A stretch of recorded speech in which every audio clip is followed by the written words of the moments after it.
Adapun muhasabatun nafs ba'dal amal, setelah beramal, ini dengan 3 hal. Yang pertama, an yuhasiba nafsahu awalan 'ala al-fara'id. Seseorang muhasabah diri atas faraid, ibadah-ibadah wajib yang diwajibkan oleh Allah Subhanahu wa taala dan Rasulnya. Dia introspeksi diri. Kalau ada amalan wajib yang dia tinggalkan atau yang dia tidak melaksanakannya dengan sempurna, maka dia berusaha secepat mungkin untuk mengqadanya atau memperbaikinya. Ibadah salat kita, kalau ada yang tidak dilaksanakan dengan sempurna, kurang khusyuk, berusahalah pada salat berikutnya dilaksanakan dengan khusyuk. Barakallahu fikum. Puasa ada yang ketinggalan, diqadha di bulan yang lain. Demikian pula ibadah-ibadah wajib yang lainnya. Ini yang pertama. Jadi muhasabatun nafs setelah amalan atau setelah beramal adalah dengan memuhasabahnya terhadap kewajiban-kewajiban yang telah diwajibkan oleh Allah Subhanahu wa taala dan Rasulnya.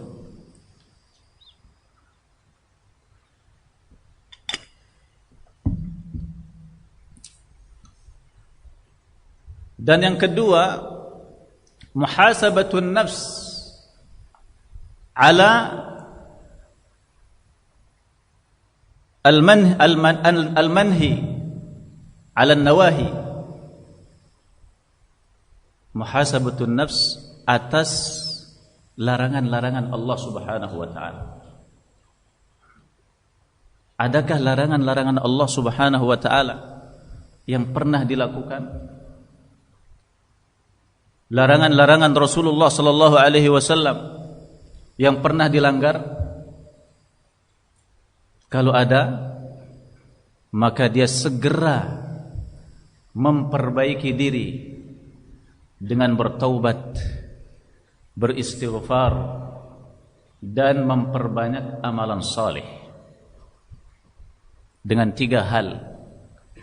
Siapa saja di antara kita yang pernah melanggar larangan Allah Subhanahu wa taala atau Rasulnya, maka lakukan 3 hal ini. Yang pertama adalah segera bertaubat. Jangan sampai kematian mendahului kita sebelum kita bertaubat. Innallaha yabsutu yadahu bil-lail liyatuba musii'un nahar wa yabsutu yadahu bil-lail bin-nahar liyatuba musii'ul lail hatta tatlu'a asy-syamsu min maghribiha. Sesungguhnya Allah Subhanahu wa taala membentangkan tangannya di malam hari agar orang-orang yang melakukan dosa di siang hari bertaubat, dan Allah Subhanahu wa taala membentangkan tangannya di siang hari agar orang-orang yang bermaksiat di malam hari bertaubat sampai terbitnya matahari dari arah barat. Yang kedua, perbanyak istighfar. Rasulullah sallallahu alaihi wasallam bersabda, "Tuba liman wajada fi sahifatihi istighfaran katsira." Tuba bagi siapa saja yang mendapati dalam catatan amalannya istighfar yang banyak. Perbanyak istighfar. Tuba dikatakan maknanya adalah syajaratun fil jannah, pohon di surga. Ada yang mengatakan al-kalimatut thayyibah, ucapan yang baik. Dan ada yang mengatakan huwa ismun min asma'il jannah, adalah salah satu nama dari nama-nama surga. Nah, artinya mereka yang memperbanyak istighfar, segera bertaubat, insyaallah baginya adalah surga. Dan yang terakhir, bagi siapa saja di antara kita yang terjatuh kepada pelanggaran terhadap larangan Allah dan Rasulnya, adalah memperbanyak amalan saleh. Al-ikthar minal hasanat. Ketika salah seorang sahabat mencium salah seorang wanita ajnabiyah, kemudian dia datang kepada Rasulullah sallallahu alaihi wasallam disertai dengan penyesalan, ingin bertaubat. Rasulullah sallallahu alaihi wasallam membacakan kepadanya, aqimis salata tarafayin nahar wa zulafan minal lail innal hasanat yudhibna sayyiat. Tegakkanlah salat di dua penghujung siang dan di permulaan malam. Innal hasanat yudhibna sayyiat. Sesungguhnya amalan-amalan kebajikan itu akan menghapus kejelekan-kejelekan. Ittaqillaha haitsu ma kunta wa atbi'is sayyi'atal hasanata tamhuha, kata Rasulullah sallallahu alaihi wasallam. Bertakwalah engkau kepada Allah dimanapun engkau berada, dan ikutilah amalan kejelekan itu dengan amalan kebajikan. Niscaya kebajikan itu akan menghapuskan kejelekan. Barakallahu fikum. Jadi tidak ada yang sempurna, tidak ada yang terjaga dari kesalahan. Barakallahu fikum. Yang terjaga dari kesalahan itu adalah para anbiya wa rusul.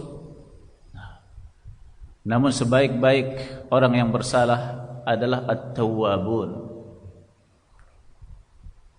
Orang mukmin itu terbagi menjadi tiga. Sabiqun, muqtasidun, wa zalim li nafsihi. Allah Subhanahu wa taala berfirman,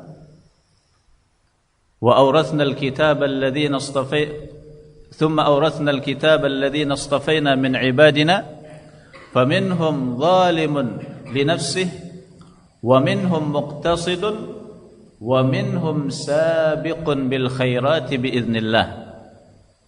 Dzalika huwal fadlul kabir. Kemudian kami wariskan kitab tersebut kepada hamba-hamba kami yang kami pilih. Di antara mereka minhum sabiqun bil khairat. Hakadha al-ayah. Thumma awrathna al-kitaba alladhina istafayna min ibadina faminhum zalimun li nafsihi. Nah, di antara mereka ada yang zalim terhadap dirinya. Nah, wa minhum muqtasidun, di antara mereka ada yang muqtasid, pertengahan.